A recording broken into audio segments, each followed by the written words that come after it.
Hello, everybody out there in YouTube. We are the Middle-Aged Class, and we are going to be coming to you today with a sort of late review on Avengers Infinity War. Um, Warning beforehand, this is going to be a spoiler-laden review. It's already, by the time this is going to be up, the opening box office is already come and gone and everything else. And if you've avoided spoilers up until this point and you've actually accomplished that and you don't want to go into the movie with ending spoiled and everything else, I suggest you don't watch the rest of this video, okay? But for the rest of you guys who want to stick around, let me get the introductions out of the way. I'm the Reverend. The theme here. I'm Grey Mouse 1. Okay. Avengers Infinity War, the end of the Phase 3 of Marvel Cinematic Universe, going into Phase 4. It debuted on April 27th. And to say the least, it made a lot of money. The domestic opening for the opening weekend topped out at $257 million, which actually bested the previous record. It's a brand new record for domestic opening. The previous record was held by Star Wars: The Force Awakens. That was back when it opened up for around $245 million. So it bested it by a full $10 million. Right now, the worldwide box office is sitting at over, I believe the last estimate was $642 million worldwide. The scary thing about that is that doesn't include China. It hasn't opened in China, and it's going to open up in China actually in 2 weeks from now. So, do you think it's going to reach the B? Oh no, without a doubt, it will. All right. Now, considering that there are still people that are going to see it here, it hasn't opened in China. It most likely will. Yeah, I mean it made it over halfway there in just one weekend, and that in itself is actually a record in itself. In fact, right now, because of the way that Disney has been handling itself, and because of the wonders of all these comic book movies, Disney at this moment in time has 9 out of the top 10 opening weekends historically. So they've got 9 out of the top 10. The only studio that even pokes in is at number 4. We have Jurassic World sitting at $208 million. Okay, but really, what's going on with this is that this is the culmination, like we said before, of over 18 previous movies, and 10 years of work by the Marvel Cinematic Studios. So they put in the work, they put in the groundwork, and everything else. All right, and what we're going to do, like I said, we're going to offer our review, our thoughts on the movie. It's going to be a spoiler review. We're going to cover it like we normally do. We're going to do a quick recap of the events of the movie, and then we're going to cover 3 talking points: what we like, what we didn't like, and then the third is what we think this is going to lead into, continuing on with the further into the Marvel Cinematic Universe. Okay, okay. Let me just get the synopsis out of the way. This movie picks up right at the end of Thor Ragnarok. Okay, and it pretty much opens up with Thanos and the Black Order boarding the escape ship that Thor and all the Asgardians are on, and there are just dead bodies laying everywhere because Thanos has assumedly taken the lives of at least half of the people there. All right, in short order, Heimdall dies, Loki dies, and after getting his ass kicked fairly quickly in a one-on-one fist fight, the Hulk gets ported back to Earth along the before Heimdall dies, using the powers of the Bifrost. Pretty much, without going into everything that happens in the movie, the short and dirty of it is this story is about Thanos and his quest to go ahead and gather all of the Infinity Gems. All right. He, all 6 of them. He starts out in the movie holding the power gem. He ends up getting the Tesseract, which is a space gem. He ends up getting the reality gem. From there, he continues on to get the soul gem, and then the time gem, and then finally he finishes up with the mind gem. all right, Thanos wins. Okay, not only does he win, but if you're anybody who's was wondering if Marvel had the balls enough to go ahead and have Thanos do his trademark snap of his fingers and make the half of the universe disappear, as it was within the comic books, the Infinity War comic event. Yeah, they allowed him to do that. Okay, and in short order, a lot of people that a lot of people were expecting were dead set, dead positive, myself included, other people within this video included. You know, they pretty much they turn to ash and they blow away in the wind. All right. That's not to say that there weren't a lot of entertaining spots within the movie itself. In fact, the movie is 2 hours and 40 minutes long, and you do not feel how long the movie actually is. It starts, it doesn't have to introduce any of the characters, and it just moves from space to space to space to space and situation and groups of people. Yeah, but in the end, Thanos wins. All right, and that's pretty much what happens. Leaving basically the core sets of Avengers left on Earth trying to figure out, no, excuse me, the majority of the core of the Avengers left on Earth, all right, and some of them out in space trying to figure out what they're going to do next, all right, knowing full well that they all got their asses kicked, okay? At the end of the movie, there is one stinger at the end, which shows that, hey, look, it shows Anita Hill and Nick Fury going through New York, driving around, and guess what? It starts showing that, hey, this is, what happened, and it's affecting everybody around the world and everything, because people out, the civilians who aren't even part of the set pieces or the big battle scenes or everything, they start disappearing all over the place, of which Anita Hill and Nick Fury both disappear.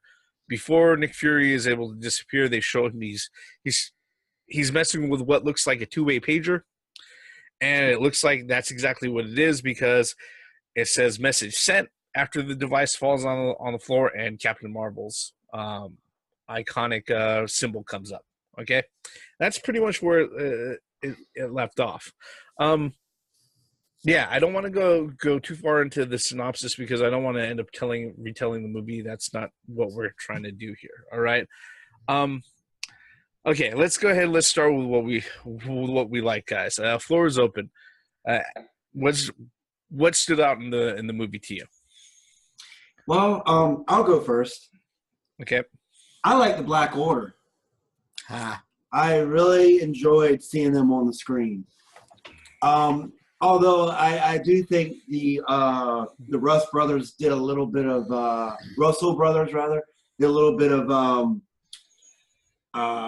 changing a little bit here and there, but nonetheless the characters were still there. The base characters were still there. I really liked it because they're extremely integral for the story, because they were in just about every scene. It's the Black Order. That's Thanos' army. Or, well, 5-man army, 4-man army? It's his core elite, pretty much. Pretty much, yeah. I really enjoyed seeing them and seeing what they can do. That was one main thing that I actually really enjoyed. How about you, Theme? Man, wow. The battle scene on Titan really stuck out to me. Oh, yeah. That was a battle just beyond everything. Of course, how it went about on how they got their asses kicked, I could, nitpick. But the battle scene itself, top freaking notch. In every sense of when Thanos was in the act, the Infinity Stones that he had, he used them. Yeah. And they really showed you how. They didn't just say, he didn't just say reality. Time, space. No, they actually showed the gem shining and what he was using. So I was like, bravo. And then something would happen due to him using the gem. Bravo to that. I have to elaborate on that. That's another thing. I loved it. It's like when the gem's activated, you knew what gym it was, and you knew something was going to happen, whether it be the power gym or the space gym or whatever it was gym. Yeah. So I mean, the way they did that, integrated that into the movie, bravo. Yep. Yeah, this I'd have to say there's been a couple of criticisms that I've seen both from the professional critics and the public at large.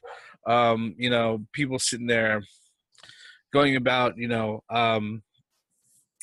throwing about debates about whether or not this is better than XYZ movie or anything else.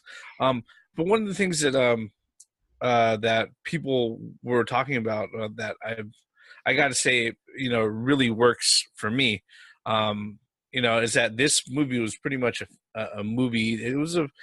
It's a project of love for fans of comic books and comic book movies. All right. The only reason why this movie works is because it has the previous 18 movies to build off of. Yeah. Okay. And that it has the full 10 years of work that Marvel went ahead and put into it. Okay.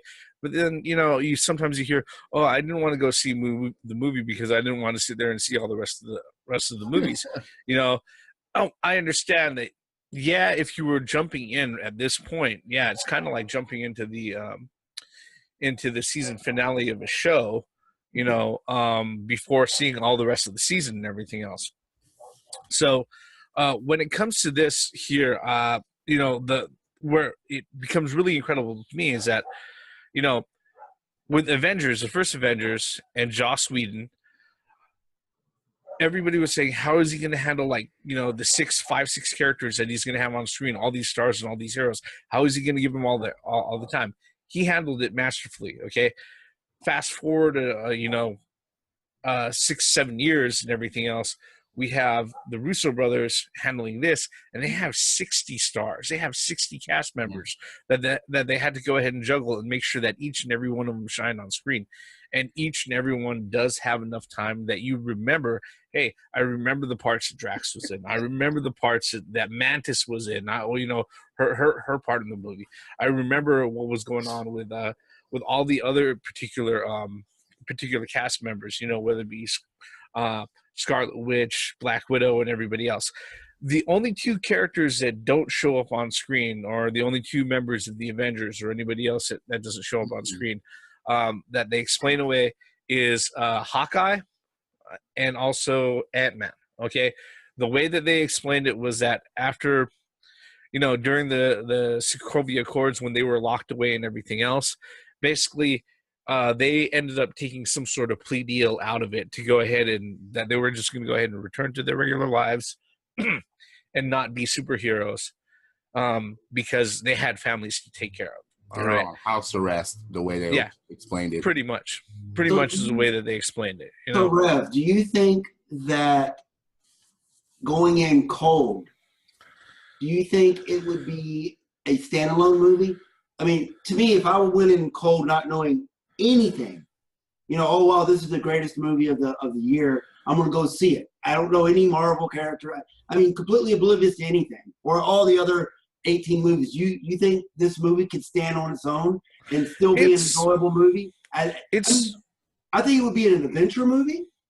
I know what you're asking. I'd say that yes, it's really entertaining, but the thing is that there are so many details that just had me howling out loud in my seat while things were happening. All right, that I can tell some of the people who hadn't seen or weren't so familiar with the movies that were around me had no idea what I was laughing about. All right, so yes, the movie's entertaining on its own if from the perspective of just pure spectacle and popcorn entertainment. All right.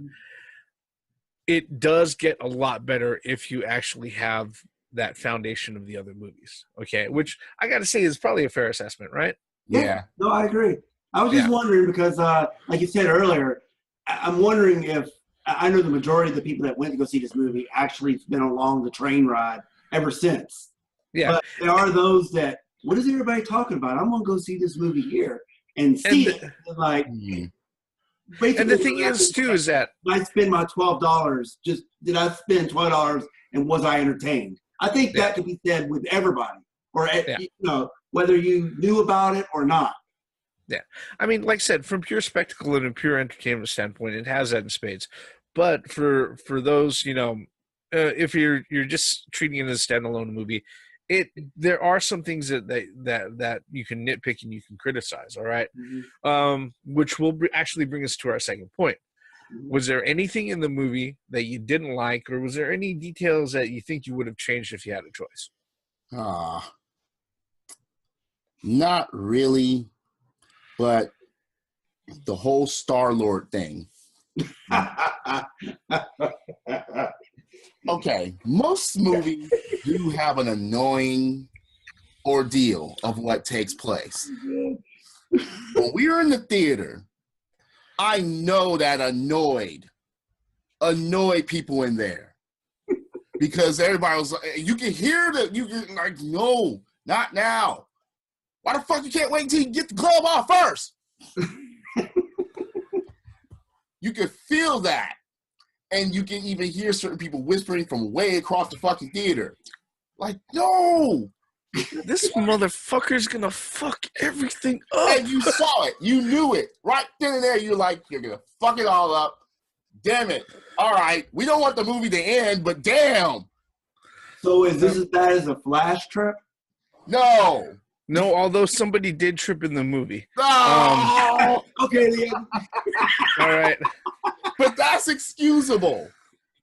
But yeah, I think it is. Yeah, I think it is. That was I the think it one is. part that annoyed me is when Star-Lord flipped out over Thanos. Yeah. I think. Well, the funny thing about Star-Lord, though, if you think about it, all right, if you remember Guardians of the Galaxy, all right, Volume 2.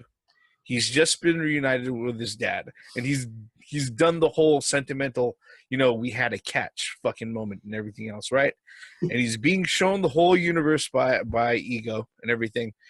And then the moment that he hears, it broke my heart to give your mama that brain tumor, he goes, what? And when the second that he repeats it and he confirms what he hears, the first thing he does, he pulls out both of his guns and he blasts the motherfucker to hell. Yeah. Like, repeatedly. So obviously he's somebody who's, he is driven by his heart and his emotions. All right. So yes, as annoying as that was, I'm not against that. Yeah, as annoying as that was, I understand being driven by your heart and your emotions, but damn it, wait until after the gauntlet came off. That's all I'm saying about that. I mean, the circumstances. Come on, man. I mean, Thanos just threw freaking Gamora into the freaking. I mean, come on. Pit of soul. I was like, damn. I mean, I understood Star-Lord. I did. I understood where he's coming from. But, growing up, my parents always said there's always a time and a place for everything. And that definitely was not the time, nor the place to be showboating that you love. Oh, it could have been the place. No, it could have been the place after they got the gauntlet off. Come on, guys. Then that would have been the time. Come on, guys. It's almost off. And one thing that confuses me about that, why didn't just Doctor Strange use the time gem to reverse that shit? Because he already knew that it was gonna that was gonna happen. That's something that we have to discuss because that'll come in the next part. All right. Yeah, but that was one thing that kind of I was like, we gonna have one of these now? Shit! I didn't want to shout in the theater, but I was just like, come on, damn it. No! Why are you going to do this now? But I understand that things were flowing and had to go forward and all that. I could get through it, but it was one thing that kind of annoyed me. I mean, if you really think about it, that was the hook of the movie right there. Yeah. Because the movie would have went to pieces if they would have gotten I agree. Or if he would have got it back somehow. Yeah. Depending on how it would have been done. Mm-hmm. And damn, he's a badass that he got the fucking gauntlet back from these motherfuckers. So to roll into what I think was bad, or I didn't like, I really think that the battle in Wakanda could have done better. Now, I'm not complaining about what actually happened on the screen. I'm more talking about the technical side of the house, the cinematics. I felt that a lot of the cinematics were out of place. I actually can. It kind of. I don't know how to explain it. I can see through the. I can see through the cinematics. I can see the computer graphics and everything. And in fact, I was sitting right next to you, Theme, and I leaned over and I mentioned, I was like, this is horrible in comparison to what they did on. It's like what they did on Titan when they were fighting Thanos. I felt like, wait a minute, their defense of that, and their defense, Titan had just the heroes and that fucking villain. Yeah, but no, I know, but I felt like the quality was way out of bounds. Yeah. I know they were trying to. They had a lot of. I forgot what those 8-armed creatures were called from Thanos' army. I completely forgot. But there's a lot of things on the screen at one time, and I could understand that. But I mean, the thing that really got me was that I was sitting there. I was like, wait a minute, a movie that came out 10 years ago, Lord of the Rings. The Return of the King had better cinematics with a whole bunch of people on the screen or creatures on the screen at one time than this movie in 2018. And I mean, I'm sorry, I'm not trying to, I'm just saying what I felt. I was like, I felt cheaped out in that one section. And that's the only gripe that I have. I mean, that's just a gripe that I have. Actually, the reason why Lord of the Rings looked better is because in Lord of the Rings they actually use a lot more actual actors for the monsters and orcs and everything. I mean, but my point still is that scene or that type of scene could be, I don't know if it was money issue or whatever. I think it could have been done a lot better. No, but I think I agree with Rev there because it was creatures that were used, not actual people. No, I mean, I got that. I do. I got that. Yeah. But I just think that it could have been done better. Mm-hmm. I agree with that, though. I mean, all that I just went through just a few seconds ago, I mean, yeah. I just think that whole scene, that's the only scene that stuck out to me as a sore thumb was just that.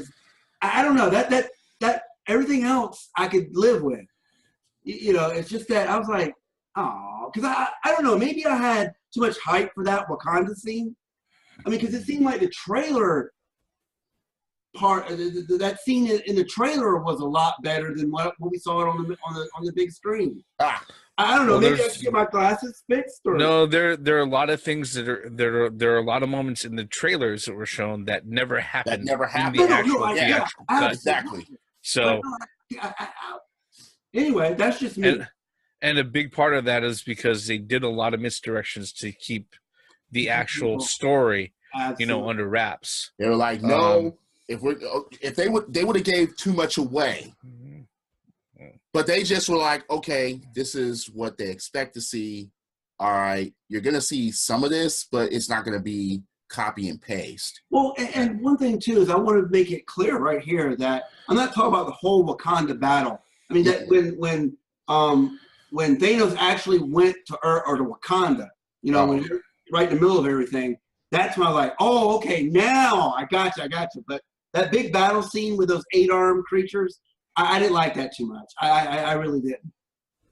Yeah, it was the creatures that were, And that's what I was talking about. It just seemed, it just seemed really, like, it seemed like I was sitting, of course I know it's a green screen, of course, I know that, but it really looked like there was a green screen there, when they were doing that behind the actors. They didn't, I don't know. Go ahead, Rev. What about you? What about you, Rev? What you didn't like, if anything? Well, what's funny is that it's kind of hard for me to find something that I didn't like about it. But there are a few things that, okay, the one thing that I'm going to say about this movie that's probably not a complaint about the movie itself, but more a complaint about the fans. There has been no shortage of fucking debate over the moment-to-moment fucking driving forces behind certain characters that have unfortunately embedded itself in my mind ever since fucking Saturday afternoon and have not left. And over the last day that I've been at work and everything, have only gotten worse. okay, because of conversations that I've had. All right. This movie, if you go to see this movie, if you haven't seen it yet, you're going to want to go ahead and see it with somebody else. All right. You don't want to be the guy who doesn't have anybody around to sit there and not have a buddy to go ahead and bounce thoughts off of to go ahead and process. All right. Because there's a lot of shit that happens and there's a lot of shit that goes down that you're going to want to try to make sense. Okay.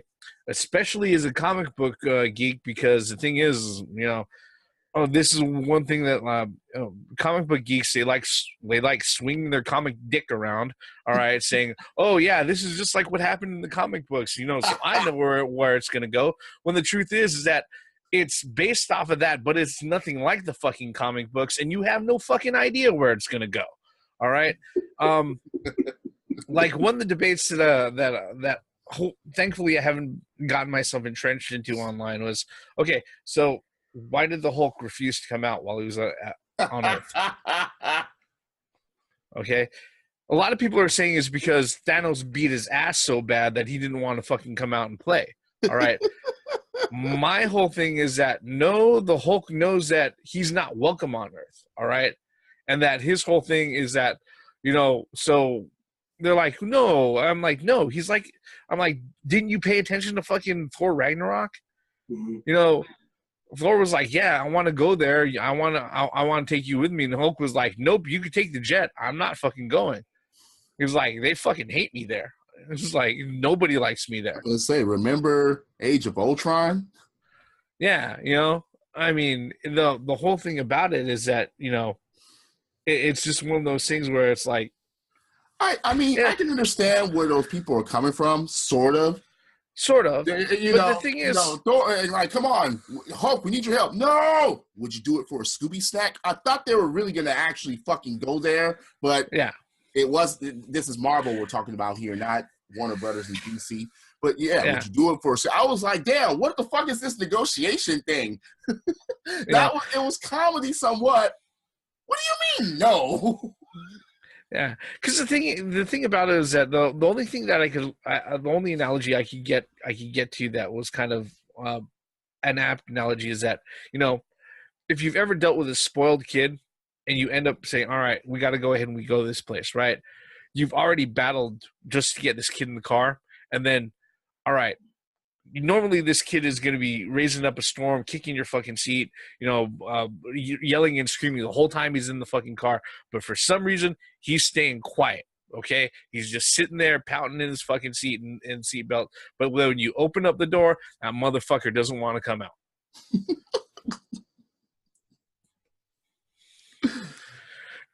That's the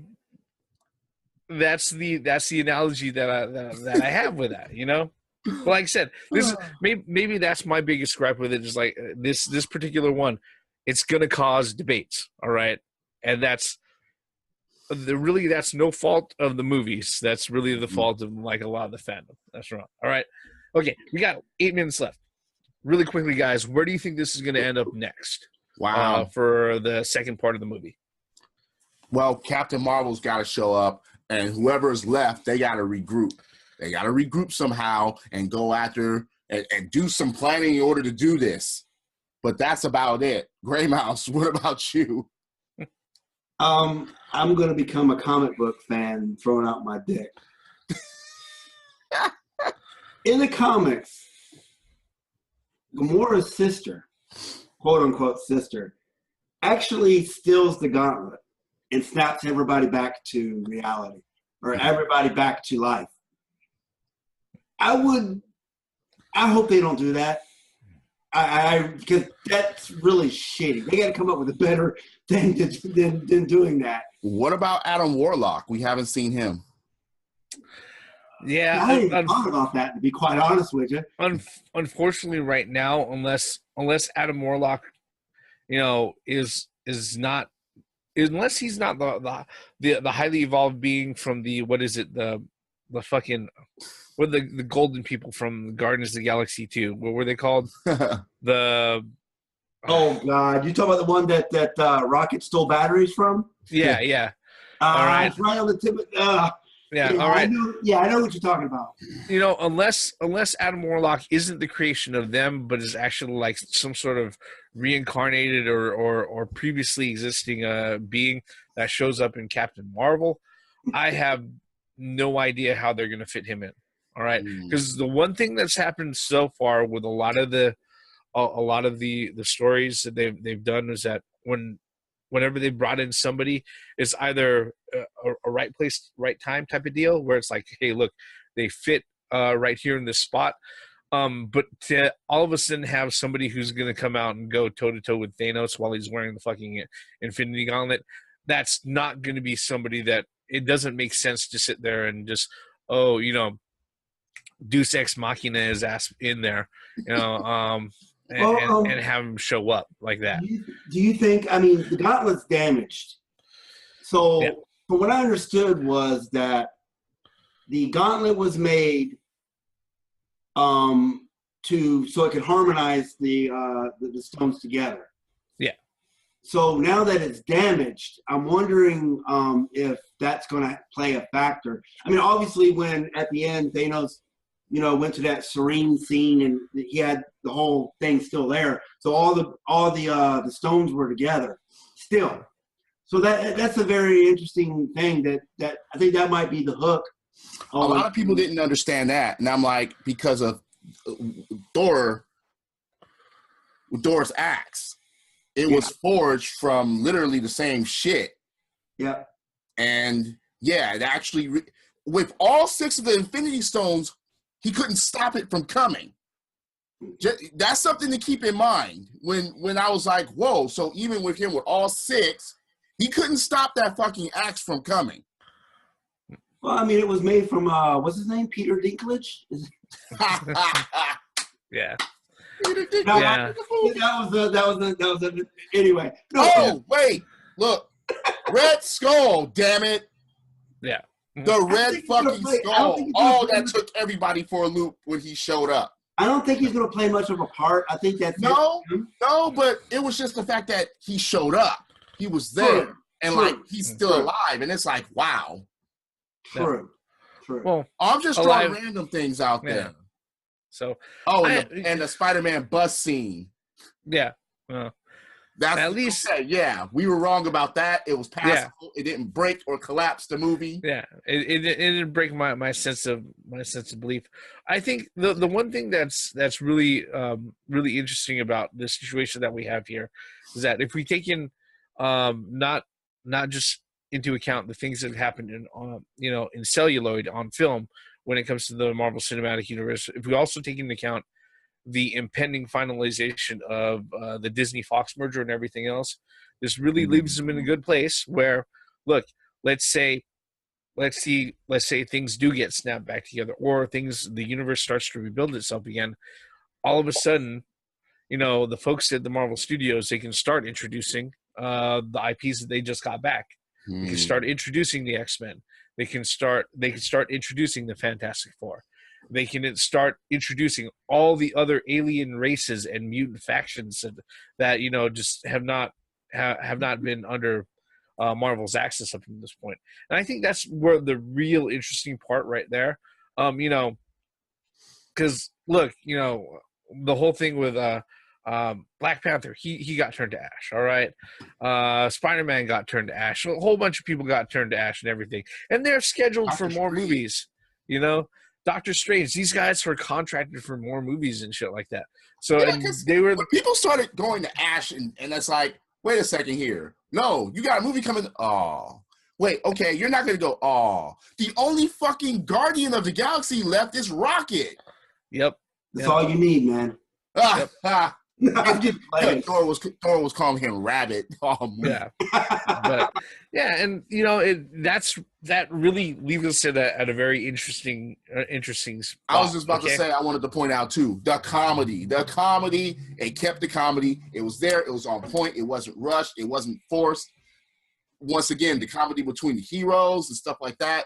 Bravo to them for that. There were a lot of one-liners. All that shit made sense. It was just so freaking funny the way they were doing everything. All right. Okay. In 2 minutes, yay, nay, or meh, guys? Do we have to do this, man? Yeah. Hell Yeah. yeah. Great Mouse, what about you? Great Mouse, 2 thumbs up. A double yay, triple yay right here. Yeah, that's pretty much our thoughts, or at least what we could fit in like 35 minutes on this particular video. We could go all night with this. Yeah, because we could go all night. This is a great movie. If you were to ask us honestly, it's a great movie. Like I said, even if you haven't seen all the movies, it's a great spectacle movie, really entertaining action film and everything else. But if you're a fan and you have invested your time in the previous 18 movies and the last 10 years, yeah, this right here, it's the full course meal treat and everything else. All right. It was kind of a big reward. Yeah, it was like thank you for staying with us. All right. Yes. But what we really want to know, folks, is what did you think about Marvel's Avengers Infinity War? If you saw it, leave us your thoughts below. Leave us your comments. If you think we're full of shit, you can go ahead and tell us that too. While you're at it, hit like, hit subscribe, turn on those notifications. And that's pretty much the wrap up for what we got here, because all of our bullshit and our thoughts on Marvel Avengers Infinity War ends right here. I'm the Reverend. The theme here. I'm Gray Mouse 1. All forms of entertainment has the right to exist, even if you don't like it. Thanos will return. Credits.